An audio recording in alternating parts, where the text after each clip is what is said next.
विकास तो जो double engine की सरकार है जी। बहुत किया है। आपको विकास के नाम पर तो मेरे हिसाब से दूसरे पार्टी को वोट ही नहीं थोड़ी जाइएगा। जी। बागडोगरा में किसी क्षेत्र का जी। विकास नहीं हो पा रहा। मक्का का यहाँ पर हब है। जी। पहले मेरे यहाँ जूट का खेती होता था, मनी क्रॉप का खेती, जो वहाँ के जनप्रतिनिधि के उदासीनता के चलते जो है जी। विकास नहीं हो पाया, वंचित रहा। अररिया जिला का मुख्यालय और हमारे साथ अजय कुमार झा जी हैं, जो सीमांचल कंस्ट्रक्शन के कर्ता धर्ता है और बीजेपी के प्रदेश कार्य समिति के सदस्य है, पूर्व प्रत्याशी हैं और अभी वर्तमान में नरपतगंज के प्रबल दावेदार है। निश्चित तौर पे ये जो दावेदारी होती है वो व्यक्ति खुद से करते हैं, लेकिन यहाँ एक बात विचारणीय है कि जो आम आदमी है जिसको राजनीति से कोई मतलब नहीं है, उनकी भी ये डिमांड है कि ऐसे लोगों को एक मौका नरपतगंज में मिलना चाहिए। उसका कारण है कि वहां से जो भी विधायक हुए शायद जनता की जो सेवा होती है वो नहीं कर पाए। जनता को जो आखिरी पंक्ति के जो लोग हैं उनको जो आगे बढ़ाना उस पर काम नहीं होके परिवार कैसे आगे बढ़े उस पर काम हुआ। इनके साथ एक प्लस पॉइंट है, जो जनता कहती है कि परिवार को चलाने के लिए, जीविका के लिए निश्चित तौर पे सोर्सेस ऑफ इनकम का दूसरा रास्ता है। तो ऐसे लोग अगर आते हैं तो आम आदमी का विकास होगा, और आम आदमी का आज भी अगर कोई दुख सुख की बात होती है तो निश्चित तौर पर ये परिवार कम से कम दुख में खड़ा रहता है। तो ये बहुत बड़ी बात होती है। जो काम एक विधायक और सांसद का होना चाहिए वो अगर पार्टी का एक आम वर्कर करे तो इससे अंदाजा लगाया जा सकता है कि उसकी इच्छा शक्ति क्या हो सकती है। इन्हीं सब मुद्दों पर चर्चा करेंगे। सर, आप 15 में प्रत्याशी थे और आपने 9 का भी चुनाव लड़ा, इंडिपेंडेंट लड़ा, और 17,000 के आसपास आप वोट लाए, सम्मानजनक वोट लाए। तो निश्चित तौर पर 17,000 लोग आपके व्यक्तिगत लोग थे। उसके बाद पार्टी ने आपको मौका दिया 50,000 से ज्यादा वोट लागे, किंतु परंतु आप चुनाव हार गए और 2020 का चुनाव अलायंस में सीट चला गया। तो क्या 25 में आपकी दावेदारी रहेगी? देखिए, एक बात आपको करेक्ट कर देता हूँ। पहले तो 2009 में मैं जी भाजपा से बाई इलेक्शन लड़ा था, उपचुनाव। जी। यहाँ के माननीय सांसद प्रदीप कुमार सिंह जी एमएलए थे अररिया से जी, और वो जो एमपी का टिकट मिला, एमपी बन गए। तो पार्टी ने हमें चुनाव लड़ाई थी 2009 में जी, और भाजपा से लड़ा था चुनाव जी। तो 1 साल के बाद बाई इलेक्शन के बाद जो जनरल चुनाव हुआ तो उसमें पार्टी टिकट काट दी। हमें ये भी नहीं कहा जो कि आपका टिकट क्यों काट रहे हैं जी। कुछ नेतागण थे जो कि उनसे हमारी बहस हो गई थी जी, वो प्रतिष्ठा बना लिया, कटवा दिया। तो मैं इंडिपेंडेंट चुनाव लड़ा जी, और अच्छा खासा मैंने वोट लाया यहाँ पर जी। और 2015 में भाजपा गठबंधन, एनडीए गठबंधन में ये सीट चला गया आपको जो है एलजेपी में जी, और ये नया परिसीमन में आ गया जी। तो एलजेपी में आ गया। उसके बाद यहाँ का समीकरण जो नया परिसीमन हुआ बदल गया जी। अल्पसंख्यक मतदाता का वोट ज्यादा हो गया, 2+ हो गया, और इसका जो है वोट जो इधर जो था, जो एनडीए का, वो वोट 1 सवा लाख के अंदर में था, वो 2 लाख था जो। तो ऐसी स्थिति में जो है, जबकि हमें कुछ वोट अल्पसंख्यक का भी मिला और मिलते रहता है जी, उसका कई कारण है जी, तो नहीं हो पाया। और 2020 में ये सीट जदयू में चली गई फिर जी।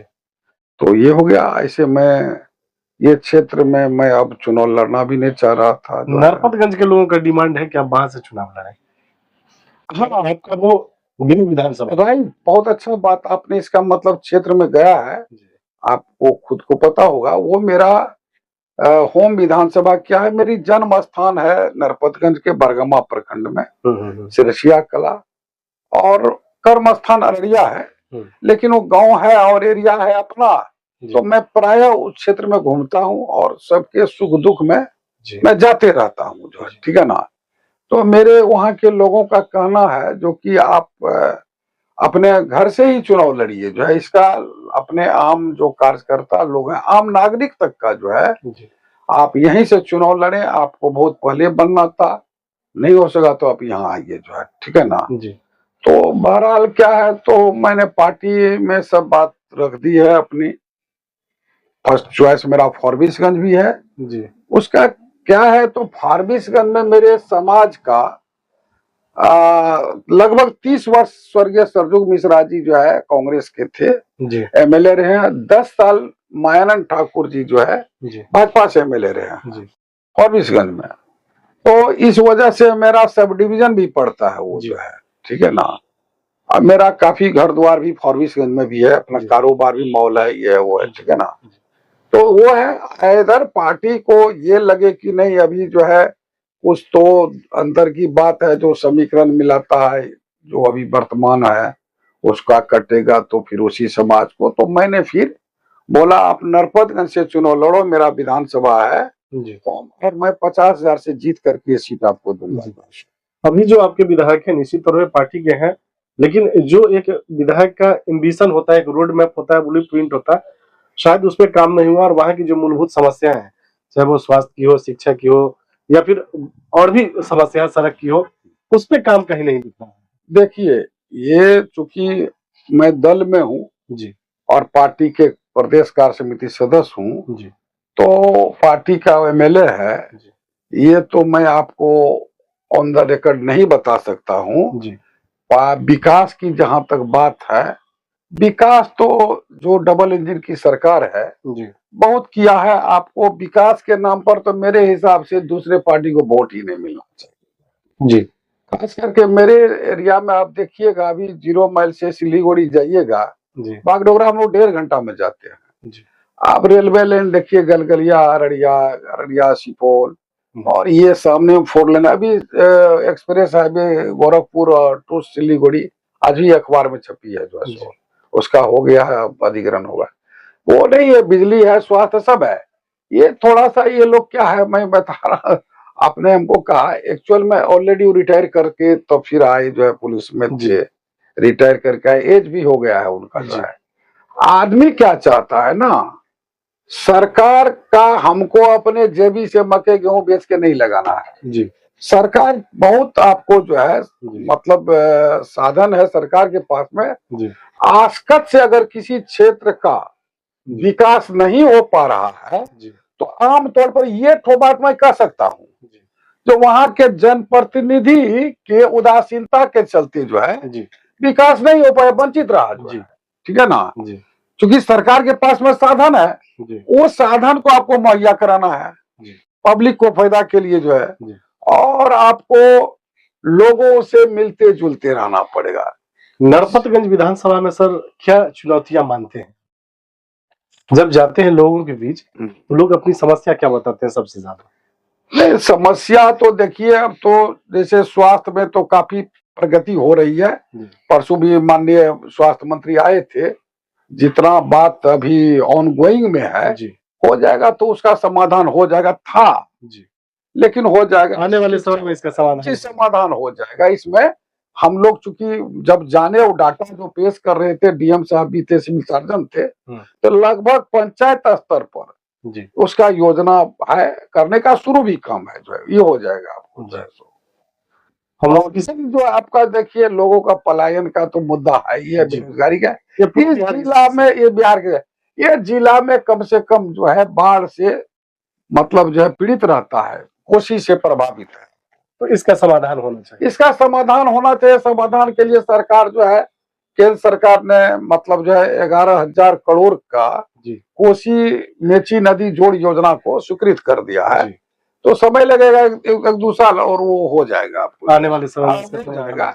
यहाँ उद्योग धंधा का जरूरत है जी, उस पे काम करने की जरूरत, उसमें बहुत जरूरत है। जैसे मक्का का यहाँ पर हब है जी। पहले मेरे यहाँ जूट का खेती होता था, मनी क्रॉप का खेती, अभी क्या हुआ, लोग उसमें बहुत घाटा होता था किसान को जी। अब क्या हुआ, तो आज 10 साल से आपको मक्का जो है वो इतना होने लगा है, और हमारा जिला हमको लगता है कमिश्नरी में सबसे टॉप होगा, लेकिन उसको उचित रेट नहीं मिल पाता है।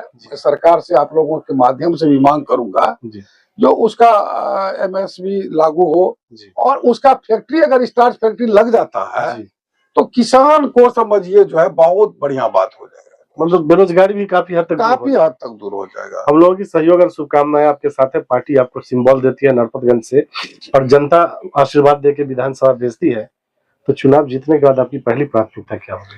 देखिए, मेरी पहली प्राथमिकता तो होगा सबसे पहले जो किसान के हित में काम हो जी। उसका फैक्ट्री लगे, उसका बेरोजगारी जो है दूर कैसे हो, ठीक है ना, इस पर मेरे पास में कार्य योजना है, वो सब जी। तो कैसे दूर हो सकती है। सरकारी नौकरी तो नहीं दे सकता हूँ, लेकिन आपको कुछ ऐसे कंस्ट्रक्टिव काम करके जो है हम बहुत हद तक उसका समाधान कर सकते हैं, जिसका हमें तजुर्बा भी है। चलिए, अजय कुमार झा जी, हमसे बात करने के लिए बहुत बहुत धन्यवाद। थे अजय कुमार झा, जो बीजेपी प्रदेश कार्य समिति के सदस्य हैं और नरपतगंज के प्रबल दावेदार माने जाते हैं। जनता की भी से डिमांड है कि इनको इस बार यहाँ से मौका मिलना चाहिए, और चूंकि उम्र का आखिरी पड़ाव है तो इस बार लड़ाई निश्चित तौर पे आर पार की होगी, और जो आदमी जहाँ मेहनत करता है तो मजदूरी वही मिलनी चाहिए। तो ये पार्टी को तय करना होगा कि इस बार का जो विधानसभा चुनाव है बहुत आसान नहीं है, कांटे की टक्कर है।